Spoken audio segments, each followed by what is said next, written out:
Buenos días, buenas tardes, buenas noches y muy bienvenidos a nuestro Jardín del Alma. Y yo, como siempre, muy bien acompañada por Jaume Patuel. Jaume, muy buenos Bon días. temps, Buen buen tiempo. tiempo, porque no sé la hora en la cual se me escucha Bueno, o nos escuchan. pues nos escuchan.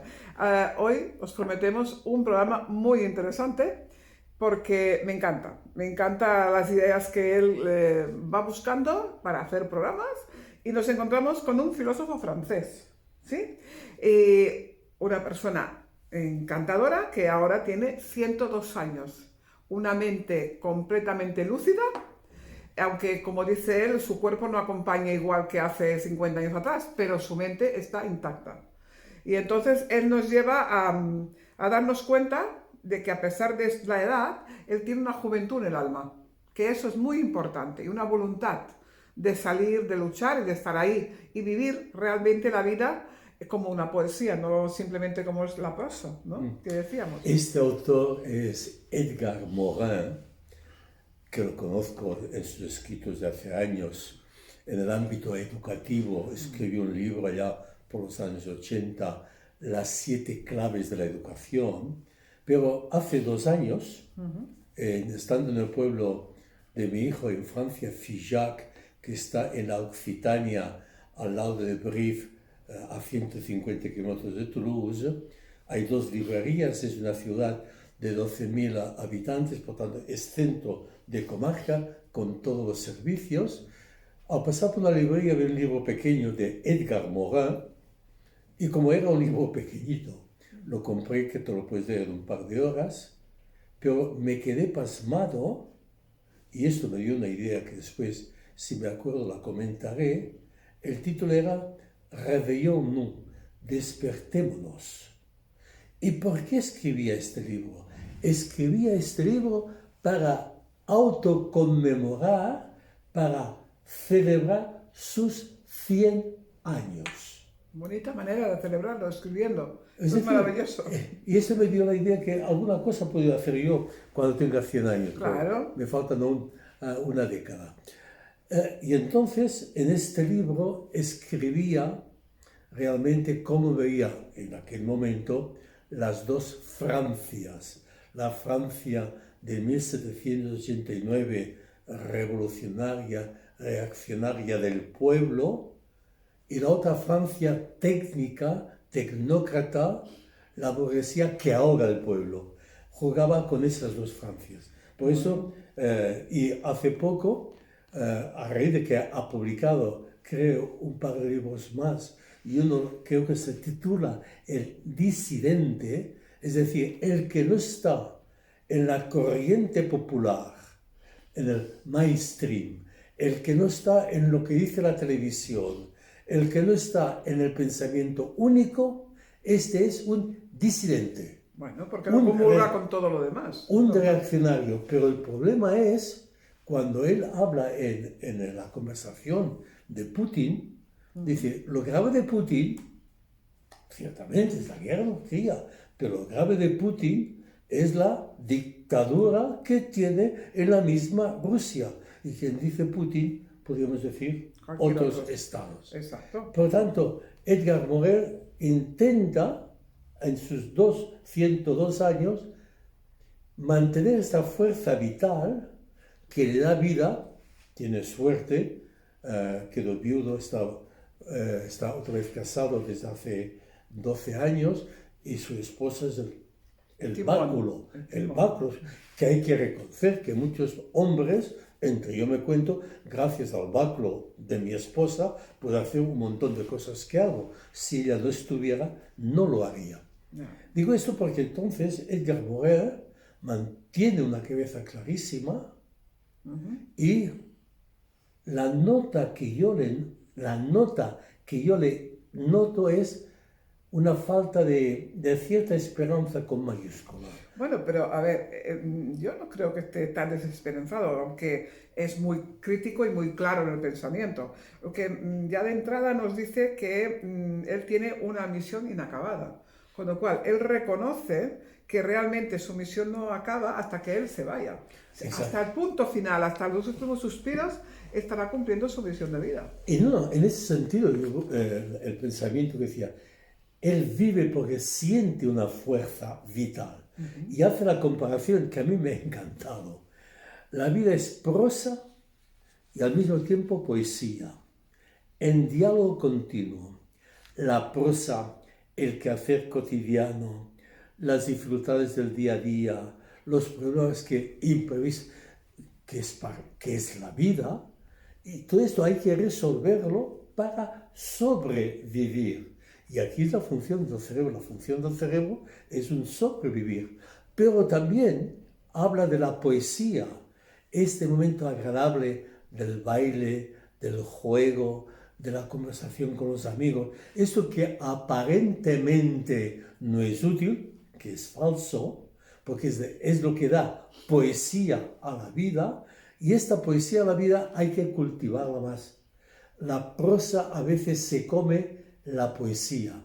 En este diálogo de prosa para sobrevivir y poesía para vivir, hay que tenerlo en cuenta, porque él parte de la experiencia suya de la guerra del 1940, que vio cómo Francia estaba destruida, bombardeos.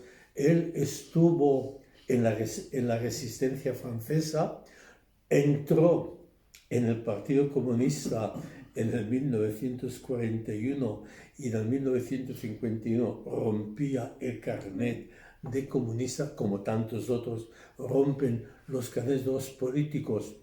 No hay que ir demasiado lejos, porque esto lo hemos vivido aquí en Cataluña y en España. Es un partido, es decir, él quiere tener una mente amplia que pueda abarcar todo, y aquí monta la teoría de la complejidad. La complejidad es reunir muchos factores e intentar hacer un todo que siempre será relativo. Y como este todo será siempre relativo, él nunca ha vivido su misión acabada. Claro. Su misión es inacabada. Y mientras tenga fuerza, esta fuerza vital, que me atrevo a denominar esta fuerza vital humana profunda de madurez, esta cualidad específicamente humana de poder abrazar la totalidad del ser humano, y abrazando la totalidad del ser humano, uno percibe, se da cuenta, se percata a un nivel sensitivo de sentir que esa sensitividad profunda no es individualista, es cósmica. Todos estamos ahí en este conjunto. Luego nace en un momento dado la prosa, que es el individuo, pero fruto de la poesía. Claro, todo eso es lo que le da fuerza. Es que claro, el individuo es fruto de la poesía y del amor. Exactamente. Y entonces es todo un conjunto maravilloso. Lo que pasa es que al devenir de la vida hay mucha gente que se pierde solo en un punto, Sí, y no vive la otra parte. Por eso eres muy crítico con el neoliberalismo, en el sentido que el neoliberalismo lucha para privar de los servicios públicos sociales. Esto es inhumano. Critica este conjunto reducido de seres humanos súper ricos, critica la élite que gobierna para su propio interés. Dice, bueno, y entonces él dice, ni soy de derechas, Ni soy de izquierdas. ni soy de izquierdas, soy anarquista, socialista, comunista. Anarquista porque nos dio la individualidad, soy socialista porque busco una sociedad mejor, y soy comunista porque quiero la fraternidad. Pero añade, y últimamente soy ecologista, es decir, hay que tener en cuenta la casa que nos alberga, que es el cosmos, que es el planeta, de la cual no somos propietarios, sino que somos usuarios, y cuánta gente se considera propietaria de este planeta, y las consecuencias las vemos entre un norte muy rico y un sur muy pobre, geográficamente, pero también simbólicamente, porque el sur pobre se encuentra en el norte y el norte rico se encuentra en el sur. Claro, ante esta situación voy a lo que es, me gusta porque coincido con él, mi ego en mi metro cuadrado. Sí. ¿Cómo me realizo yo mi ego, que es la prosa? ¿Cómo este ego, que es la prosa, en su metro cuadrado, no lineal, que sería esquizofrenia separado, ni cúbico, que sería autismo encerrado en sí mismo, patología, sino este metro cuadrado, que para que sea un metro cuadrado, se relaciona con los demás. Claro. Por tanto, el ego debe tomar conciencia de que no es ni esquizofrénico, ni psicópata, ni autista, sino que es un ser de relación. Y si el ego se da cuenta que es un eje de relación, irá madurando, superando etapas, tomando conciencia que la raíz del ego no es el mismo, sino que es una raíz más profunda, que en psicología analítica de Jung se llama el self, la mismidad. La mismidad está por encima del ego. Por tanto, el ego debe ser fuerte para aceptar y comprender. Ahora bien, esto pide hoy, y esto también lo indica Edgar Morin, pide tener una mente amplia, conciencia de que es que las partes que forman el todo tiene unos criterios, unas leyes, que no es la suma de las partes, sino que es mucho más. Hay que tener conciencia de fraternidad, de buscar un mundo mejor a partir del ego y tener en cuenta la casa que es la tierra. Por tanto, es, como dice, ir contra corriente. Total, es tener un pensamiento disidente. Yo me pregunto, una persona tan mental, tan analítica, ¿cómo ha podido vivir una vida tan completa y tan compleja como es vivir entre guerras? Porque él ha sido un hombre que ha sido militar, ha estado en la guerra de 1940 en Rotterdam, ha visto unas ciudades destruidas, ha estado en un mando. Y seguramente por haber vivido todo lo que ha vivido es cuando ha pensado escribir ese libro que habla de las guerras, comparativamente dándose cuenta que son todas muy iguales. A pesar de los años y la distancia, estamos en lo mismo, estamos haciendo un reflejo del pasado en este presente, como puede ser Ucrania. Pero es un reflejo de esa Rotterdam destruida. Para él, comparativamente, viene a ser lo mismo. Y lo que decías, considerar malos y buenos. Realmente, solo tenemos información casi de un bando. A lo que decía, Francia beatiza a Ucrania y la pone en un pedestal, y en cambio el diabólico es Putin, porque es la parte contraria. Pero es que yo creo que todos han, como dice este buen hombre, han cometido pecados de guerra muy grandes. Desde un punto de vista de psicología dinámica, y este pensamiento de psicología dinámica coincide con un pensamiento de Buda, Buda dice, si hay algo que del otro no te gusta, mírate al espejo porque puede ser algo tuyo. Sí, sí, totalmente de acuerdo. Y ahí está. Como mecanismo, proyectamos, ponemos en el otro, bueno o malo, proyectamos aquello que es parte nuestra, pero desconocida. Está debajo de la mesa. O sea, está en el inconsciente. Para sacarlo debo hacer un buen trabajo. Aquí yo puedo esconder el papel debajo, pero hago un esfuerzo y sé que hay debajo. Pero ver que hay debajo de la mesa, tengo que levantarme. Pues bien, proyectamos y no aceptamos lo que en psicología analítica se llama la sombra. No aceptamos que cada uno tenemos una parte sombría, escondida. Cuando digo sombría y escondida, no digo negativa o destructiva. Hay una parte escondida que puede ser buena o mala, y esta parte escondida, que no conocemos, pero que la sentimos, la vivimos, la colocamos en el otro. Claro, para poder verla. Para poder dialogar yo con el otro, como dice Edgar Morin en esa teoría de la complejidad, yo debo conocerme lo máximo que pueda. Porque un conocimiento profundo nuestro nunca alcanzaremos por una razón, porque siempre estamos en dinámica. Y yo, a mi edad... No nos paramos. Yo, a mi edad, me doy cuenta de cosas de hace 50 años. O sea, aquello sí, aquello lo hice, lo dije, porque lo tengo escrito. Y por eso tengo memoria de lo escrito. Y entonces, ¿qué es lo que está pasando hoy? El mes de febrero, lees la prensa a la mañana y dices, ¿qué son esas contradicciones? Sea en política, elecciones en Galicia el domingo próximo, la cuestión de la amnistía en Cataluña, la cuestión de los tractores en toda España, la cuestión del agua que no acabas de comprender, llueve pero no hay agua, ¿qué dices? Entonces hay los buenos y los malos, las películas del oeste, y esto no funciona así. No. Y es lo que Edgar Morin dice, no, todos tenemos de todo. Maldecir a uno y bendecir a otro por separado, uno es el bueno y otro es el malo, esto es inhumano. Por tanto, para que la hominización pase a humanización, debe haber un trabajo interior. Totalmente. Y también se ha dicho la verdad que ese trabajo interior de humanización, a mí me gusta llamarlo el proceso de maduración integral, es decir, integral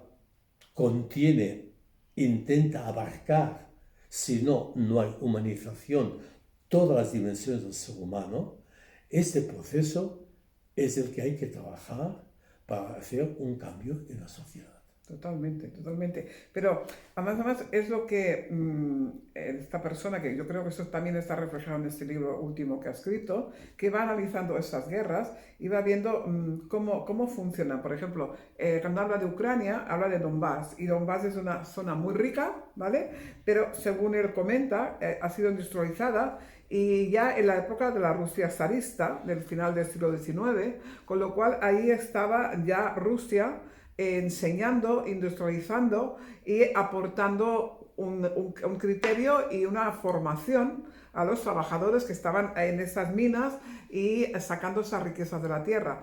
Bueno, pues a lo mejor no está tan loco Putin cuando le propuso a Ucrania participar, porque yo he hecho parte de la historia, y el otro le niega esta participación y ya es un punto de partida para enemistarnos y entrar en guerras, es normal. Por tanto, una cosa que es muy importante es saber la historia de cada lugar. Pero no te lo explica, no conviene.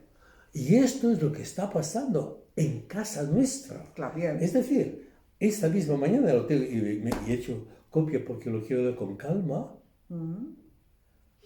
Hace 30 años que el presidente Pujol, que espero que la historia lo rehabilite porque fue un gran político y estadística y Cataluña es gracias a él, pero en guerra el enemigo hay que destruirlo, hablaba de la Cataluña de los 6 millones. Estamos en 2024 con una Cataluña de 8 millones. El 28% son inmigrantes. Es otra situación. Es otra ciudad, es otro mundo.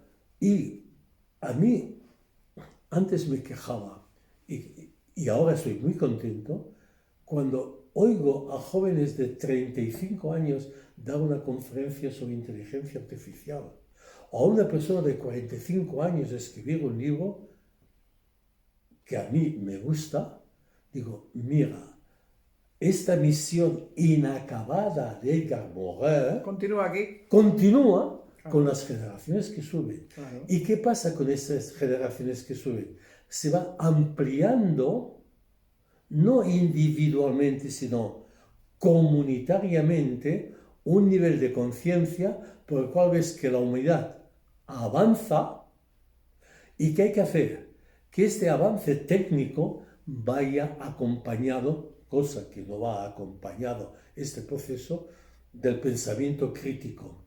del pensamiento constructivo, no del pensamiento único. Claro. Claro, entonces, al conocer la historia, te explicas muchísimas cosas. Claro, si yo de Ucrania sabía que existía por el mapa, evidentemente, y también lo sabía porque he tenido algún paciente cuyos hijos adoptivos eran de Ucrania. Si no sabes la historia, dices un montón de disparates. Claro. ¿Y qué pasa? A mi entender, no se explica historia para que la gente no piense. Correctamente de acuerdo. Esto es lo que yo veo. Por eso Edgar Morin, que es un tipo majo, es decir, 102 años, se pasea, está escribiendo otro libro, una mente clara, ha hecho su misión, pero su misión inacabada, por suerte, continúa. Eso es lo mejor. Eso es lo más importante. Y entonces, sobre todo también, lo que, como él dice, es conservar la curiosidad por las cosas de la vida. Es esa dialéctica de prosa y poesía. Claro. En esta prosa y poesía va un aspecto que es el que también conviene comentar en relación al artículo, el homo ludens, el hombre que le gusta jugar. O sea, Edgar Morin es un individuo que ha sido un niño juguetón. Ha vivido la poesía junto con la prosa. Como él dice, yo no he sido un buen padre, Sí, lo reconoce. porque no he sido un buen padre, porque no fui un buen hijo, porque mi padre no me ayudó. En cambio, sí que he sido un buen esposo. Claro, es que, a ver, los hijos, los padres son un reflejo de lo que fueron cuando eran niños. Un niño que no se ha sentido amado no sabe expresar el amor y entonces no se sabe dedicar a esos hijos futuros. Por eso a mí lo que me gusta de Edgar Morin, y que nos falle mucho, es esta capacidad de autocrítica. Intentar, y esto es la psicología profunda. Y entiendo por psicología profunda no que las demás sean superficiales, no. Psicología profunda es la que se mete debajo de la mesa. Exacto, la que no quieren ver. Las que están encima son superficiales, en el sentido que juegan en la superficie, no que son ligeras. No, que están ahí. Y por tanto, hay que conjuntar todas las psicologías. Y aquí viene algo que en una conferencia, hace 15 días que estuve en el posgrado con un colega psicoanalista, en que muchas cosas que hacen los terapeutas, que hacen los psicólogos, no pertenecen ni al terapeuta ni al psicólogo, son pedagogía. Y si te fijas, de pedagogía no se habla. Y muchos hacen el papel de pedagogo sin darse cuenta. Yo no digo que no hagan el papel de pedagogo. No digo que un terapeuta no haga el papel de pedagogo, o un psicoanalista, o un médico, pero deben saber que están haciendo en un momento dado un papel de pedagogo, es decir, pedagogo, conducir a la persona porque tiene una visión de totalidad.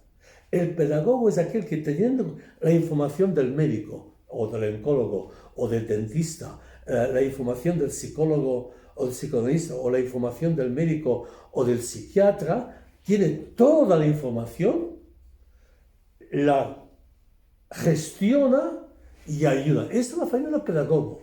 Sí, totalmente. Y hoy día, y entonces muchos maestros tienen la labor de ser pedagogo. Sí, estamos en un momento, lo pensaba esta mañana cuando venía hasta aquí, hay momentos que paso mal por ciertas cuestiones, que luego, los momentos de crisis, si lo sabes gestionar, son muy, muy ricos. Sí, son muy informativos, son muy y estamos ampliativos. Socialmente, por todo lo que dice la prensa, en esta globalización en que todo está encima de la mesa, es preciso la teoría de la complejidad o del caos, no la del simplismo o la simplicidad, un momento crísico profundo que vamos hacia otra nueva civilización gracias a la tecnología. Totalmente. ¿Cómo lo gestionamos eso? Pues hay que ser críticos como es Edgar Morin. Es una persona fabulosa por todo lo que ha vivido y por todo lo que sigue intentando vivir y llevar a cabo. Entonces, si resumimos a esta persona, a su obra, a su trabajo, ¿qué crees que consejo daría él en este momento si estuviera presente a esta sociedad actual? Capacidad crítica. Muy bien. Es decir, no tener miedo a ser disidente en el pensamiento. Porque esto es lo que está, por la prensa, por la política, por la economía, por el neoliberalismo, están imponiendo un pensamiento único. Y quien no piense como esto es un disidente. 1789, es un revolucionario, un rebelde. ¿De dónde lo han sacado? O sea, que el pensamiento único es intolerante con la diferencia. Y eso es patología. Sí, totalmente. O sea que tenemos a muchos políticos y muchos personajes conocidos muy patológicos. Exacto. Y necesitarían tratamiento de buena parte psicológica y psiquiátrica a veces para ser un buen conductor. Y este pensamiento lo cita también Edgar Morin. Esta sociopatía. Estamos en un momento dado que quien se atreve a pensar por sí mismo es condenado por el otro. Sí. Yo esto lo he vivido hace poco en una conferencia. Una persona me condenaba porque no pensaba como ella. O sea, en principio no sabe lo que es el respeto. Por tanto, Eso es lo el proceso madurativo integral pide el respeto a la diferencia. ¿Por qué pide el respeto a la diferencia? Porque de una forma animal primaria, la diferencia da miedo. Sí, sí. Y ante el miedo... Lo desconocido da miedo. Por tanto, ante el miedo, más que refugiarse, enfrentémonos con el miedo, que muchas veces el miedo es una pura fobia. Es decir, el miedo puede ser algo objetivo, real, o no. Y la fobia es algo que yo me imagino. Y mucho miedo a la diferencia es fobia. Sí. Es un producto de nosotros mismos. Yo creo que Edgar Morin, a sus 102 años, creo que está a punto de hacer 103 años, coincidiría con los grandes maestros de la sabiduría del mundo. Buda, Lao Tse, Confucio, Jesús de Nazaret, los grandes pensadores. No tengas miedo de pensar por ti mismo. Bueno, pues ahí, eso es lo que les planteamos a ustedes. No tengan miedo de pensar por sí propios, no se dejen conducir por las masas, sean analíticos y sean críticos con la vida y disfrútenla, ¿no? Vívanla en poesía también, si pueden. Sí, intentamos poner poesía a la prosa. Perfecto. Interioridad a la exterioridad. Sino, pero empezando por nuestro metro cuadrado y empezando por mí mismo. Y una cosita, ¿el libro, el último que escribió, tenemos el nombre?